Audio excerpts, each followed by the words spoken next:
नमस्ते। मैं एडवोकेट पूजा भदौतिया फिर से एक नई बहुत अहम और महत्वपूर्ण रूलिंग के साथ आपके सामने पेश हुई हूँ।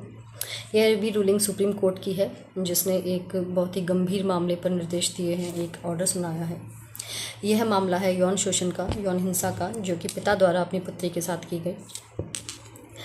जान लेते हैं इसमें सुप्रीम कोर्ट का क्या कहना था।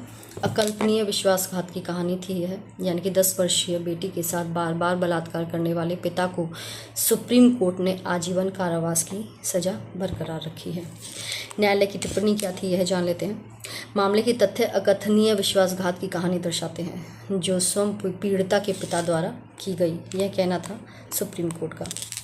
पारिवारिक विश्वास की नींव हिला देने वाला अपराध यह माना गया हमारे सर्वोच्च न्यायालय के द्वारा। न्यायालय का अवलोकन क्या रहा वो जान लेते हैं। किसी भी परिस्थिति में अंतर्वर्षीय यौन हिंसा को माफ़ नहीं किया जा सकता है, क्योंकि यह पारिवारिक विश्वास की नींव को हिला देता है। यह स्पष्ट रूप से हमारे सुप्रीम कोर्ट का कहना रहा है।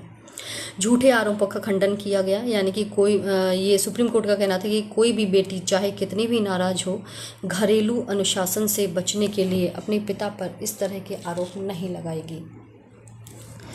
प्राचीन ज्ञान से संबंधित दृष्टि क्या थी उसका हवाला देते हुए सुप्रीम कोर्ट ने बोला, न्यायमूर्ति अरविंद कुमार और संदीप मेहता की बेंच ने प्राचीन ग्रंथों का हवाला देते हुए कहा कि यत्र नरयास्तु पूज्यन्ते रमन्ते तत्र देवताः, यत्र तास्तु न पूज्यन्ते सर्वासत्र अफला क्रियाः।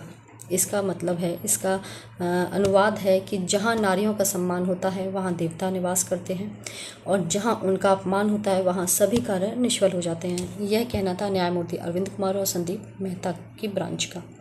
पिता द्वारा विश्वास का घोर उल्लंघन किया गया है।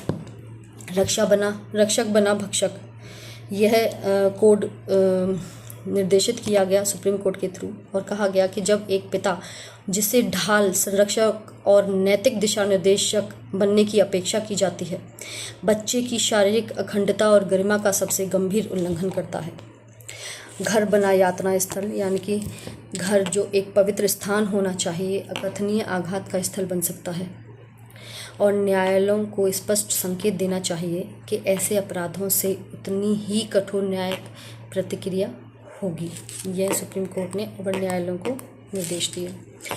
इसमें पिता को आजीवन कारावास सुप्रीम कोर्ट ने दिया, बरकरार रखा, मतलब उसका आजीवन कारावास पिता का, और पीड़िता को 10,50,000 का मुआवजा हिमाचल प्रदेश सरकार द्वारा दिया गया क्षतिपूर्ति के तौर पर।